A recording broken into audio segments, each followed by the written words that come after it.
So we're here in Wade's Yard, the old Tetley Brewery site in central Leeds. Second rehearsal.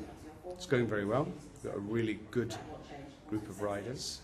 Just what it takes. We're really just working in these early days through different sequences, through different ideas, and seeing how a big group of riders can move. A peloton by its nature is a tight group of riders moving in a hive-like structure fast along a route. We're doing something slightly different here because we're in a big contained space about the size of a football pitch, and we're basically making patterns with the bikes. Some of them very simple crisscrossing patterns and other more complex shapes where the riders will work in single file, sometimes as groups. And if you imagine, each cyclist will be wearing a light suit, each of which is individually controlled by wireless technology. So in the end we'll be able to shift patterns of light up and down the riders as they move. Where are we at? We have the light suits being built in the next 2 weeks, so that's the next step to see how the technology works. And just to continue to integrate the movement, the sound, the riders, eventually the audience, and having it all come together as Ghost Peloton.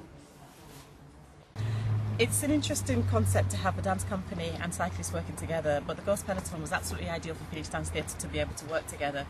Phoenix tends to put themselves into places that other companies won't go, or don't go, or are unable to go, and I think our creativity enables us to join and show that we can match, we can be creative in other areas. So it's ideal for us. We're so creative, and it's actually a fantastic project to be able to put the two together. And how are the rehearsals going so far then?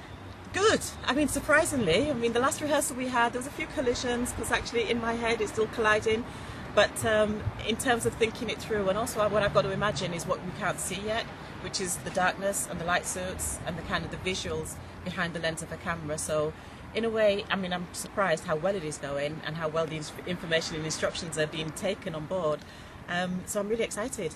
And what can the spectators expect to see on the evenings here in May? I really hope they're mesmerised. I really do. I hope they can appreciate all the elements of dance, choreography, lighting design, music, costume, theatre, the whole thing kind of pulling together in a 40-minute performance. I think that's quite an achievement really to take on board, and I hope they really do appreciate all of that.